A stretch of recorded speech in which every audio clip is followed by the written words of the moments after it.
नमस्कार, आप देख रहे हैं भारत टाइम्स न्यूज। महाकुंभ मेला, जहां हर 12 साल में लाखों श्रद्धालु अपनी आस्था और विश्वास के साथ स्नान करते आए हैं। ये न केवल एक धार्मिक आयोजन है बल्कि भारत की सनातन संस्कृति का प्रतीक भी है। लेकिन हाल ही में काशी सुमेरु पीठ के पीठाधीश्वर जगत गुरु शंकराचार्य स्वामी नरेंद्रानंद सरस्वती ने महाकुंभ मेले में गैर हिंदुओं के प्रवेश पर महत्वपूर्ण और विवादास्पद बयान दिया है। स्वामी नरेंद्रानंद सरस्वती के इस बयान ने न केवल धार्मिक समुदायों में बल्कि देश भर में चर्चा का विषय बना दिया है। उनके अनुसार महाकुंभ मेला न केवल एक धार्मिक आयोजन है बल्कि ये सनातन संस्कृति और भारत माता के प्रति श्रद्धा का प्रतीक भी है। ये बयान उन धार्मिक विचारों का प्रतिनिधित्व करता है जो सनातन धर्म की प्राचीनता और उसके आदर्शों की रक्षा के लिए दृढ़ है। हालांकि इस पर कुछ लोग सवाल भी उठा रहे हैं कि क्या महाकुंभ मेला एक सार्वभौमिक धार्मिक अवसर के रूप में सभी के लिए खुला नहीं होना चाहिए। यही समय है जब हमें अपने विचारों और आस्थाओं को समझने और सम्मानित करने की आवश्यकता है ताकि हम सभी मिलकर इस अद्भुत धार्मिक आयोजन का हिस्सा बन सके। तो ये कुंभ में आ सकता है। ये विश्व के सनातन धर्मियों का सबसे बड़ा मेला है।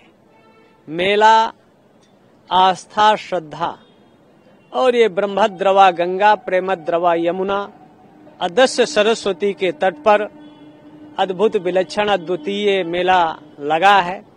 तो जो सनातन संस्कृति, सनातन धर्म, भारत माता के प्रति आस्था श्रद्धा नहीं रखता, तो जहां तक हो सके ऐसे गैर सनातनियों का प्रवेश 100% प्रतिबंधित करना चाहिए। और अगर इनको आना है तो सनातन धर्म में वापसी करें, घर वापसी करें, आए डुबकी लगाएं। ऐसा आया और कहा कुंभ नहीं होने देंगे। तो महानिर्माणी अखाड़ा के नागा साधुओं ने मुस्लिम सैनिकों से लड़े और उनके रोक के बावजूद सवारी निकाली गई और कुंभ में उन लोगों ने स्नान किया। ते जो कह रहे हैं इतिहास से शून्य है, भारतीय कल्चर से अनभिज्ञ हैं, ये मूर्खतापूर्ण बातें विपक्ष कह रहा है।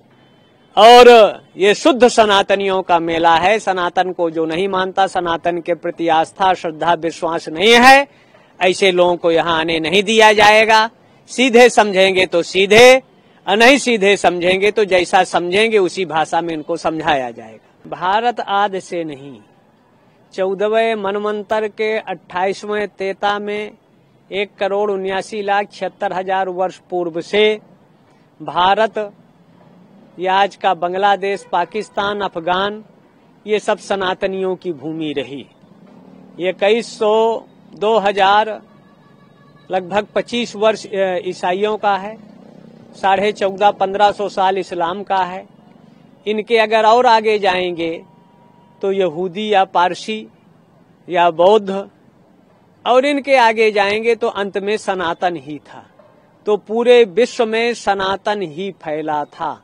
सनातन की जड़ें इतनी गहरी हैं तो चाहे संभल, बनारस या बिहार, एमपी, राजस्थान, कश्मीर जो आज भारत में बचा है, यहाँ हर जगह प्रायः है, या तमिल में कई जगह हैं जहाँ मंदिर हैं, लेकिन वहाँ ताले लग गए, विधर्मियों का कब्जा हो गया।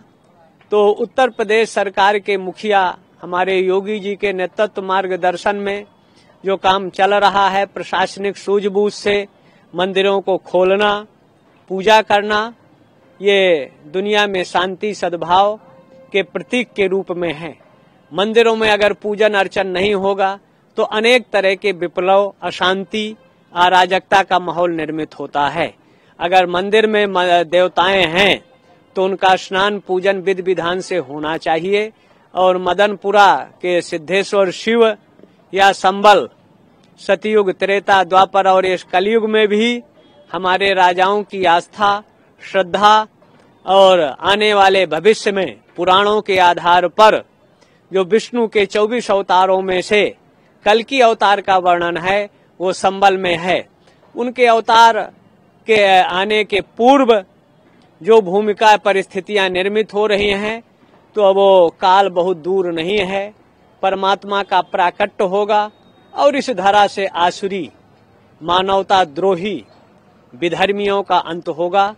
सनातन अपनी ऊंचाई को पहुंचेगा अच्छा काम हुआ है, पूजन अर्चन होना चाहिए, और जो तोड़ते हैं उनको ध्वस्त किए, कब्जा किए, ऐसे लोगों पर एक कठोर कार्रवाई होना चाहिए। जिन्होंने मंदिरों पर ताला बंद किया, आईपीसी की धाराओं के तहत उन पर कार्रवाई हो, जेल में डाला जाए, क्योंकि आस्था के केंद्रों के उन्होंने ध्वस्त करके एक तरह से परंपरा को तोड़ने का काम किया है।